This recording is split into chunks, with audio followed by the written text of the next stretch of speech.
Now we have a talk by Phil Karsgaard of Addyman Archaeology, Lines and Landscapes, Excavations in the Grounds of Cramond. Over to Phil. Thank you very much.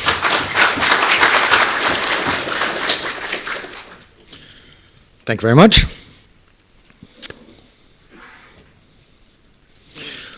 So today I was going to talk about three distinct landscapes that have been revealed during our archaeological investigations at the land at Barnton in West Edinburgh.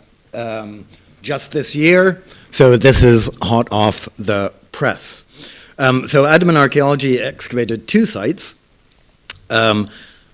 Archaeological work was a condition of some proposed development there, so it was a planning condition. And I'm going to focus on just one or two aspects of the sites, primarily the transformation of landscapes around about large residences, in origin perhaps aristocratic, latterly mercantile.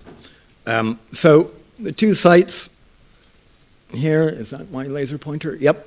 West Edinburgh, two adjoining sites. Both of these are known to be within the grounds of the policies of two intertwined estates, King's Cramond, or Cramond Regis, and Barnton House. Now, for a little bit of context, Cramond Regis is known as a crown estate in charters from 1391 onwards. And a large L-plan manor house is known from at least 1623, probably. And a part of that structure was excavated by AOC in 2008. But I must emphasize, I'm not going to go into a detailed chronology of the two estates or the houses. They're very complex in terms of their ownership, as you can imagine. In the southern plot, we did a sort of strip map and record exercise. The southern plot was pretty straightforward because it turns out that 20th century landscaping had terraced away the entire earlier landscape on that plot, so all we found really was a quite nice stone-lined cundy, possibly reused with a pipe drain in there along the western fringes of the site, but really there is nothing else there. It was all taken down to natural. The northern site was a different story and produced evidence of some 700 to 800 years of landscape history in over 3 meters of stratigraphy. So, although you would have noticed that big red blotch was a much larger site, our excavations were confined to the grounds of the tennis court that was in the back gardens of the existing house. So this is our area of excavation here. And in phase one, the first phase of occupation that we detected, dates from the 13th to the 15th centuries AD, attested by these spreads of buried cultivation soils and a linear ditch, a boundary ditch or a drainage ditch running through it, which we sectioned and sampled. So the ceramics were a typical range of white gritty, Scottish white gritty wares, including bowls, which might put it into the 14th century. We also sampled the surrounding soils that the ditch was cut into, and that produced some oat, some barley of unspecified type, and a single grain of bred wheat. So the main, the majority of the assemblage was oat, which I understand is typical for the Scottish medieval period.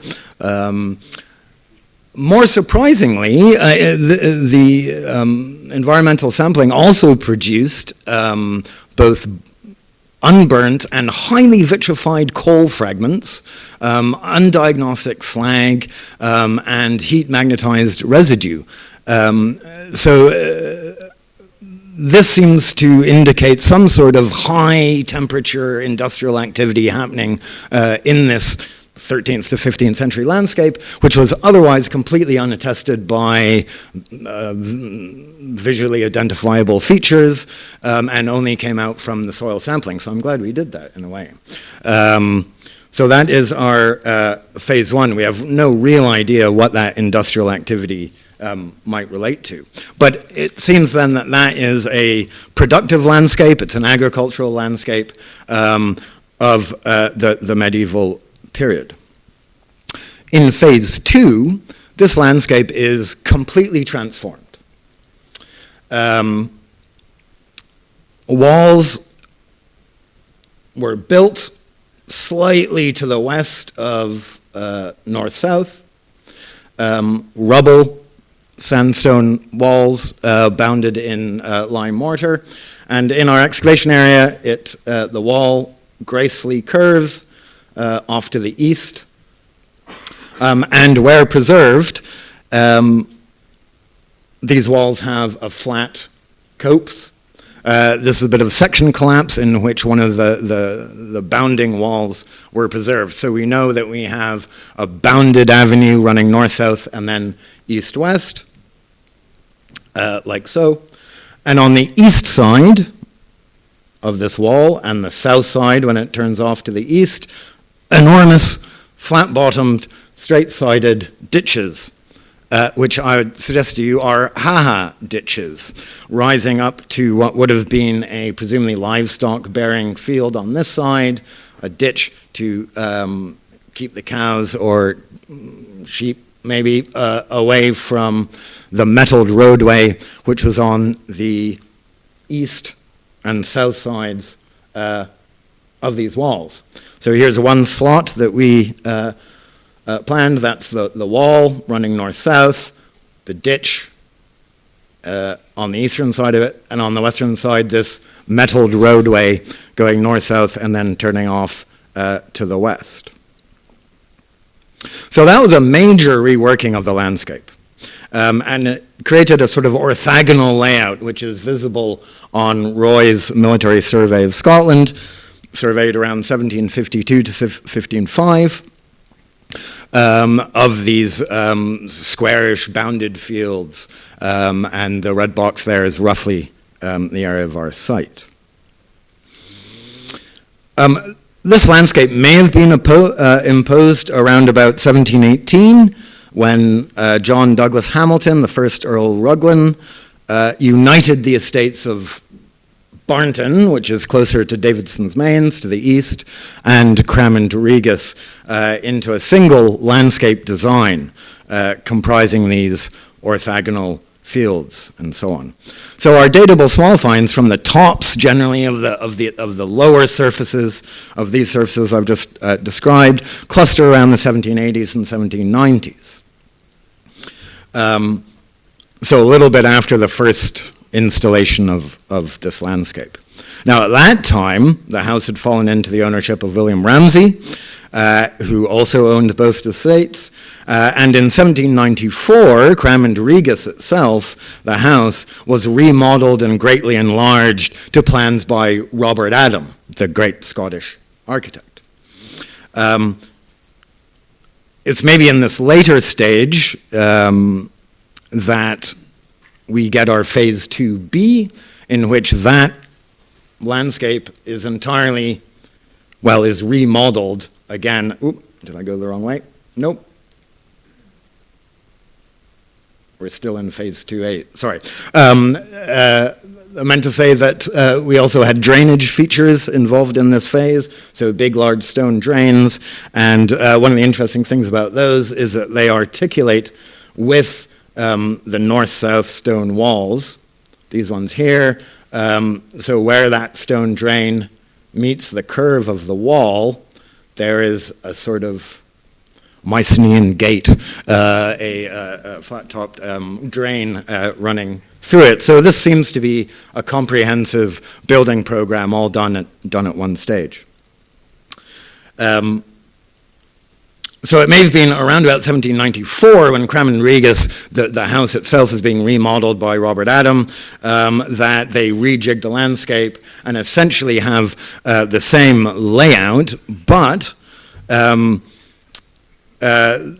the lower surfaces were all infilled with large dumps of earth, mainly turf, we think, and the cobble surfaces were raised up and imposed at a slightly higher level. So you have new areas of cobbling there and there, which are about 300 mil to half a meter higher than the lower cobbles that I just showed you. So there we are cleaning it. That's one of the avenues, so that's going east to west. At the top there. And that's another patch of the cobbling. So that took us a little while to clean off. Now in phase 3, that whole landscape was entirely decommissioned again and radically transformed, profoundly altered. The whole walls were leveled across most of the site, and they were pushed over onto the existing upper cobble surfaces, so that cascades of lime mortar were what we had to excavate through to get to the upper cobble surfaces. The ha-ha ditches were completely filled in. They would have remained open during the times of their use, but they were backfilled. And a lot of the stone of the walling was robbed away, leaving only robber trenches, which we had to excavate apart from at the south end of the site. And this is all due to a north to south downward slope that caused a variable preservation of these features across the site. Now, in the hollows of the robber trenches, those were filled in with dumps of very artifact-rich material, and most of our finds came from dumps that were filling the robber trenches of the stone walls and in dumps across this decommissioned landscape. So we had quite a nice assemblage of glass, bottles, mostly, almost entirely, whether ale or wine is difficult to tell, probably wine in Scotland. And many of them had wear on their bases, which is indicating their use as decanters at table. The vast majority of this assemblage is datable to the 1750s to 1775, with a couple of 17th century pieces and a single early 19th century bit. So this seems to be a clear out, mostly of tableware, kitchen and tableware, maybe from the big house itself, maybe from the servants' quarters, who knows, at a time when Cramond Regis, the house, now called Barnton House, was itself remodeled again. So here is a later view of it, and it now takes its name from the Barnton estate, which is to the east. At the same time, its landscape is being radically re-altered from the orthogonal, bounded, squared Renaissance landscape to a parkland picturesque sort of landscape with annular, circular tree planting stands and that sort of a thing, a romantic, picturesque style.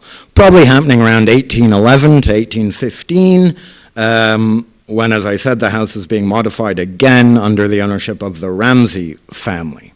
The writer of the Ordnance Survey name book, around about 1852, calls or describes the house as being situated in a magnificent park, beautifully wooded and most tastefully laid out with these tree plantings. So from this period, the landscape has essentially become far less productive, I think.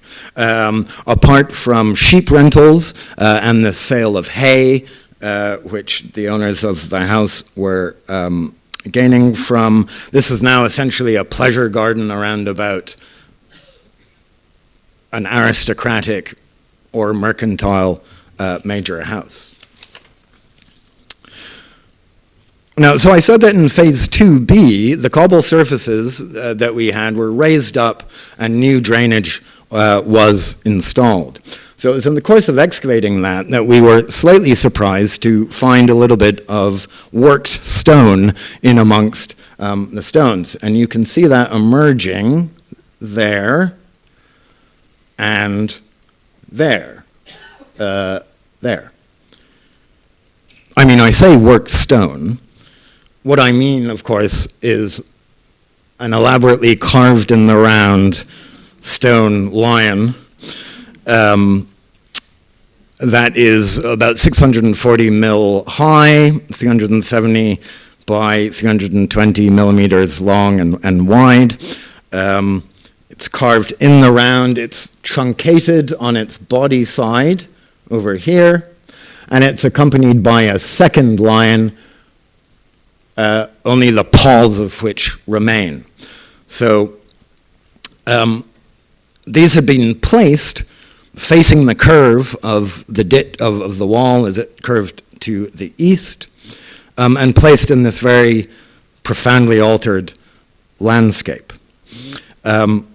Weirdly, the late drain that's going with the second phase of the cobbles was carefully built around the top of this. Well, that's just another view, I guess. The drain, flat-topped Kundi, V-shaped in section with large slabs. You can see very clearly here how the stones of that drain, which is associated with the 2B cobbles, are respecting this line that is in place at the time. But it's not in its original place because it's broken. So it seems to have been both discarded, disrespected, and respected simultaneously, which I might turn back to. But anyway, these appear to be a pair. They had been decommissioned from their original position and placed in this altered landscape. They appear to fit well, I think, in 17th century sculptural figures, early modern sculptural figures associated with large house policies. Most likely as gatehouse elaborations, I suppose, with some examples from Inverleith House, now on Arboretum Avenue, and Napier House, both in Edinburgh. And the sort of fur carving of the Inverleith House one in particular is very close to our example. So these pieces seem to me to fall into a generally slightly less well-studied early modern corpus of sculptural stone. Not strictly architectural, but part of those elaborations of our aristocratic and mercantile policies seen in post-Reformation Scotland. As the scarf-carved stone panel notes, the ideology supporting the placements of these carved stones and figurative sculptures inside and outside buildings of nobles, academics, and merchants, and in their associated gardens and their designed landscapes, could be intellectually complex and can offer some important social insights. Now, we do know of elaborate garden monuments from this time, but those tend to be sundials and fountains. Two sundials, in fact, were known by McGibbon and Ross and sketched by them in the late 19th century, and both of these are from Cramond, Regis, and Barnton House. Going with those often are sundials, a type, an intriguing type, which have beastly supporters wearing sundials as a form of sort of useful hat, appropriate perhaps to Protestant ideologies of the usefulness of monuments. These are just a couple of examples. Now, I said that our example was poking out of the cobble surface and also has a line of mortar around the back of it. Is it possible that even in its decommissioned phase, our lion had a useful hat on top of it? Maybe. I don't know. Probably not. And can I do that by doing that? Yes. Okay. Thank you very much. So the symbology of this lion in the 17th, 18th century appears, as far as I can tell, to be straightforwardly related to notions of authority and power and the guardianship, the good guardianship of policies. It was probably part of a gatehouse. Then both pieces had a sort of peculiar half-life afterwards, as part of it, the biography of it as an object, embedded in a reworking of the cobbled surfaces and drainage of phase 2B. So this discard and reemplacement seems, I don't know, to me at least, simultaneously both careful and dismissive, both discarded and retained at the same time. What does that mean? I would love to hear some additional thoughts. But in any case, I think the Barnton lions, and there was, by the way, a very short period of time when we had only exposed the top of the lion that we thought we have a second Roman Cramond lion, but turned out not to be the case, are interesting additions to the corpus of later post-medieval or early modern carved stone sculpture from Scotland, installed in only one iteration of a series of landscapes designed around large residences. These are large-scale interventions, of course, constituting what seemed at that particular time to be appropriate aristocratic settings, doing the normal, usual work of material culture in creating and making claims for the qualities and virtues of the particular resident of the big house or the landowner. Here we have 3 landscapes and 2 lions. Firstly, a 13th century onwards productive landscape, agricultural and apparently at least a little bit industrial, a linear, enclosed and bounded landscape of Renaissance plots, walled and surfaced, providing what may have been the main approach to Cramond Regis itself, and the last open, magnificent, picturesque parkland, largely unproductive, save for sheep grazing and hay production in the early 19th century. These were succeeded by the gardens of the 1920s suburban villas, which succeeded the plots, what Pevsner calls the dry martini set. And lastly, by the tennis court, which covered the entirety of our excavation area from the mid-1980s until the start of our excavations. Thank you very much, and thank you to all the people that helped in those excavations. Thank you.